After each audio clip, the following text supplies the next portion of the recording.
Alright, I'm back. Other half. Imperial IPA 8.2. So this is called Patchwork B3. I don't know if it's going to come across on the camera, but if you could kind of see those lines in the light, it almost has like a vinyl type label to it. Kind of a nice touch. It almost, you could hear my fingernail running across it. So pretty cool. Very colorful and different. Not exactly sure what's going on there, but I guess that's the meaning of the patchwork, the tapestry, if you will. Other half always makes some phenomenal brews. I'm sure this will be as good as them all.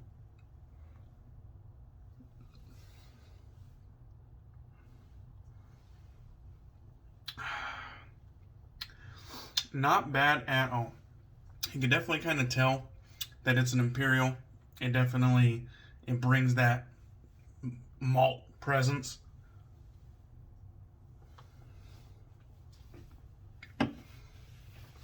It's a hazy. It's not too bitter. It's actually a little bit sweet, quite fruity. I'm not getting much citrus. Doesn't have that bright citrus pop. It's more fruity, malty. It's good. It's not my favorite that I've ever had from them, but it's not bad either. Alright, so we are going to be using more Panna Crema Nuavia, and this one is the red or Rossa. And so this is a product of Italy. If you guys know, you know. The Panna Crema made my top, it's not top 5. I don't know why people keep calling it their top 5 list, because that's not exactly how CDB structured it. So Panna Crema, I don't know if it's in my top 5, but it made my if I could only have 5 challenge video, which is not a top 5 video. I think some people misconstrued that because there was categories, and you kind of had to stick to those categories. So I don't know if Panna Crema was in my top 5 or not, but it did make my if I could only have 5 video under the category of performance. And it might just be because I'm in the honeymoon phase with Panna Crema Nuavia, but it is absolutely phenomenal. Like, I just love it. I think it whips up easy. It creates this beautiful, dense, luxurious lather. And there's just, I couldn't find something to complain about it, even if I tried. And I don't think it's tallow either. For those of you who give a fuck, I don't think it's tallow. I don't know if it's vegan, but I think it's at very least non-tallow. Correct me if I'm wrong. So I got that whipped up in my Lancaster bowl as I showed you guys. I'm gonna go ahead and hit it with some crystal mint and just absolutely flood the streets with this mint, this heavy. It's getting chilly. It's getting chilly out here. The mint dealer is he's busy tonight, so I'm just gonna work that into the lather, all those menthol crystals. And I don't mind using that particular set of organic menthol crystals in my shaving soaps at all, because I don't think they affect the scent at all. I've had menthol soaps in the past where the menthol scent absolutely affected the fragrance of the soap. I don't know what it is about this batch that I bought off Amazon of organic menthol crystals, but they're just not, the natural odor isn't strong enough to overpower any soap that I've used them on, and I've used it on a lot so far. And so I just use it with reckless abandon because it doesn't seem to do any harm whatsoever. So when I'm feeling like a chilly shave, I use it with no fear of it ruining the scent of the shaving soap. And I'll put my stamp of approval on that. I probably won't link it in the bottom of the video, but if you ask me nicely, I might give you the link. Because I have done that in the past. But this right here is another beautiful scent from Panna Crema. This one is, you would think by reading the notes off that it was like super dark or super warm, and just kind of like absolutely rooted in a winter or fall cold weather scent. But I don't think so. I think this is, it's right in that kind of medium territory where it could go year round. It's not too dark, not too warm. But the scent notes are top notes tobacco, patchouli, cedarwood, and then mid notes oud, sandalwood, and base notes amber and musk. So if you're reading those off, CDB has already left the station because I think it has like a couple of his pillars of funk. So this is a funk boy scent, if there ever has been one, because it has patchouli, oud, and musk. So that's funky. But I absolutely love it. I think it's a great scent. I'm going to be using my Raido Star again. This is the coffin that it comes in.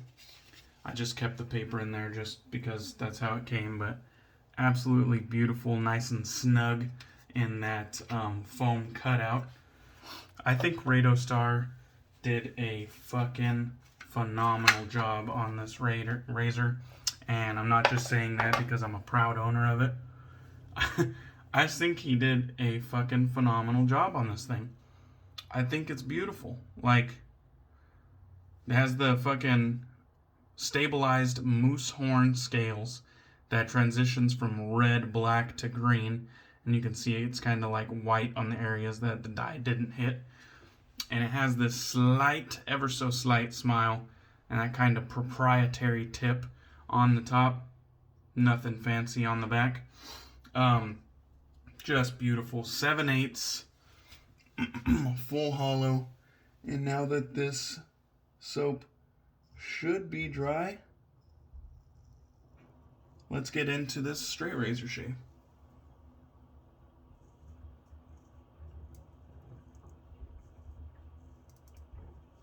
It's funny, I can hear the toe touching my mustache, absolutely popping hairs off. I could hear it as I took my stroke.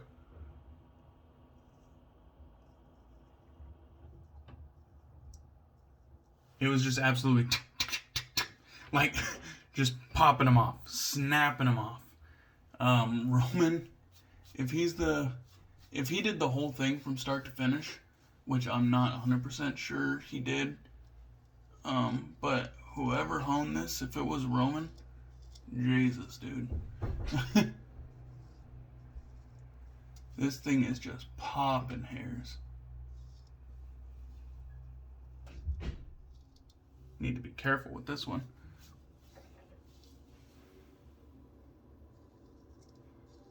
I'm actually very pleasantly surprised that it had a smile. I didn't specifically ask for a smile. I did kind of reference his past work when I was making my order. And I told him, you know, hey, I really like what you did with this blade here. Can you make mine kind of in that same shape? You know what I mean? And when we got through with kind of like my ordering and what I wanted, I just thought I was going to get a 7/8 blade with that proprietary tip that he has, and that I think is just absolutely beautiful. That tip, tip up here, that point, I suppose it is, absolutely beautiful. And that's all I told him full hollow, 7/8 with that proprietary tip.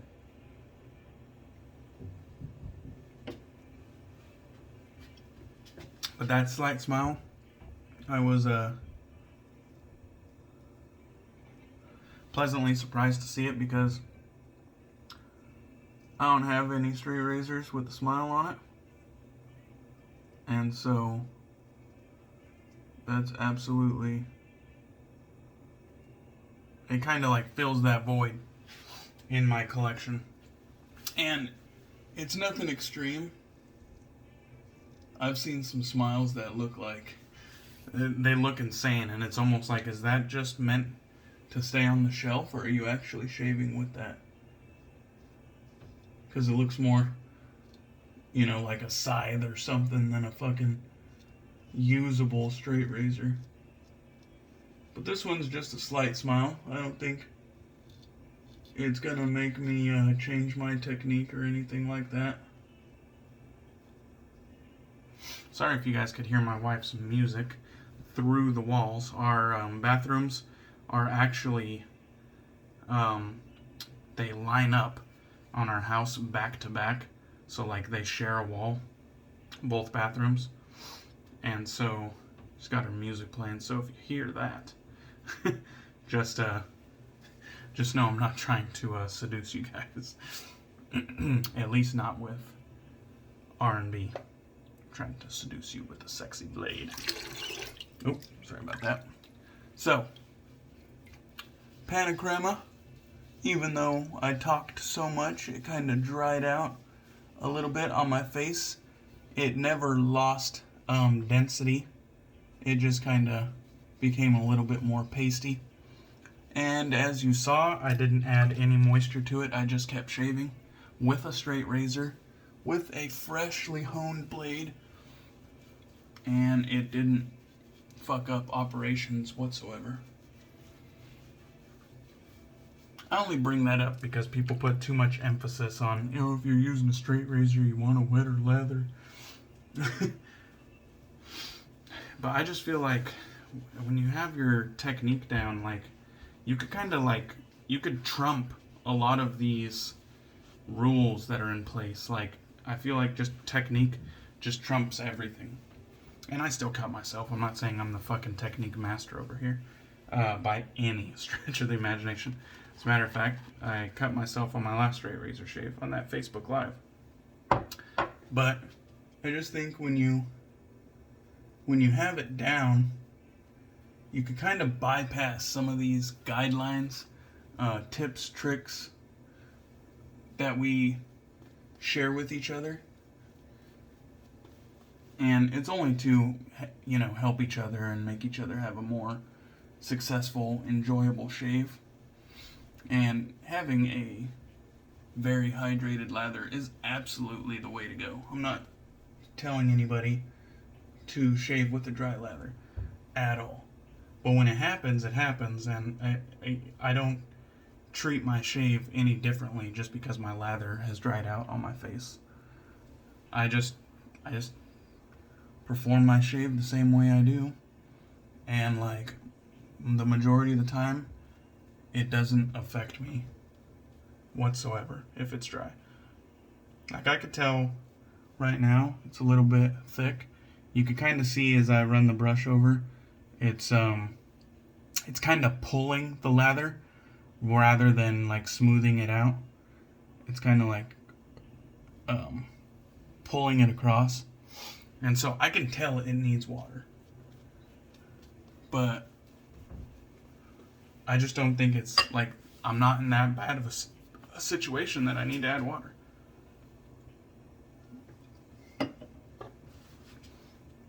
So what? It's a little bit dry, going against the grain. It is what it is.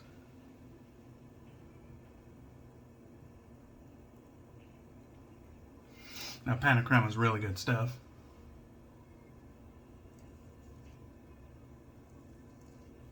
I think it's pretty versatile.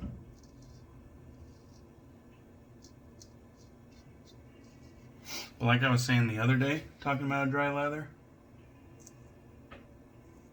if you have a lather And it's not just, croap in a bowl. If you have made a lather, whether it's dry or hydrated,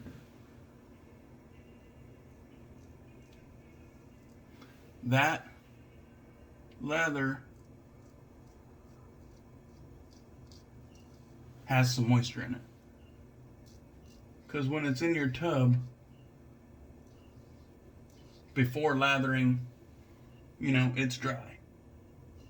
And you add water to make a lather.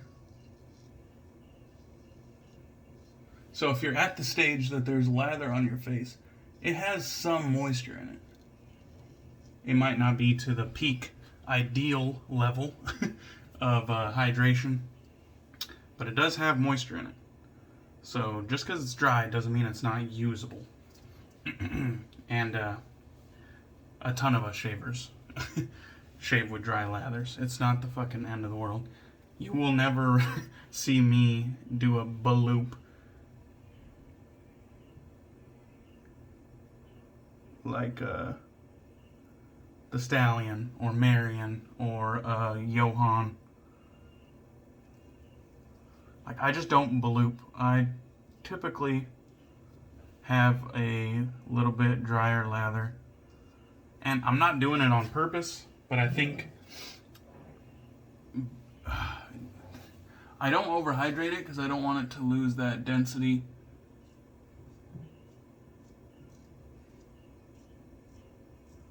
That density that I associate with a luxurious face feel. And as soon as you add too much water and it starts to become a thinner lather, you could throw that luxurious face feel like right out the window. And I absolutely love that luxurious face feel. So I think for me, I would rate like fragrance number 1, and then that luxurious face feel number 2, and then the performance of the soap would actually be rated last. Like, it could be a fucking mediocre soap for all I care. If it feels luxurious and it smells nice, I'm gonna like that soap. Just so happens Panna Crema fucking absolutely destroys the competition in all those categories. Now, Panna Crema, I think it calculates out to about 5.4 ounces for $42. So it's not like it's cheap. And that might be the import price. I'm not 100% sure if that's what it costs, like, in Italy. But $42 is pretty steep. And if some of that is, like, import markup, I totally understand. Not mad at it. But this is outside of my normal price range. Like, even though I have 3 out of the 4, I've bought every single one of them with the Razor Company gift cards that I've basically earned by doing content for the Razor Company. So this is not something that I would buy on a regular basis. I think if I didn't have that situation with the Razor Company, these would kind of be like special occasion purchases, like, for my birthday or for a holiday. That's that kind of purchase. Because $42 is, it's more than I normally spend. But I'm glad I did. Like, I can tell you guys right now that I'm absolutely satisfied with every Panna Crema that I've picked up so far. And knowing what I know now, I would still try to collect all 4. But I think I would just reserve those purchases for like my birthday or Christmas. Something like that. Because it is in that higher budget bracket. but I do think they are good enough that I would still go ahead and try to make that purchase. Alright, let's get into some aftershave. This was actually a sample sent along with a razor company box. So this was a free sample, didn't pay for it. And it's Saponificio Varesino. And this one is Metro di Sardegna. So if I said that wrong, sorry. Kinda like the stallion, I only speak DK. So if I said it wrong, sorry and shit. Get over it. So, whew, that came, she's a squirter. I thought this was going to be some sort of balm. It's actually a aftershave splash sample. Let's get it on the face before it dries out on the hands. So, it felt like it had a little bit of viscosity to it, but it was definitely in liquid form. So it was kind of milky in texture, but not in color. It was still clear. And it's very woody, if I'm not mistaken. It smells very woody. It's not bad. It actually smells pretty good if you are a fan of woody scents. But I'm not getting much else. Not getting much else. It seems pretty one-sided. Very woody. Okay. Well, that was one hell of a nice shave. I am really liking Panna Crema, and I am really liking that goddamn Raido Star razor. Anyhow, guys, thank you guys for watching. I appreciate the support, and I'll catch you on the next one. Cheers.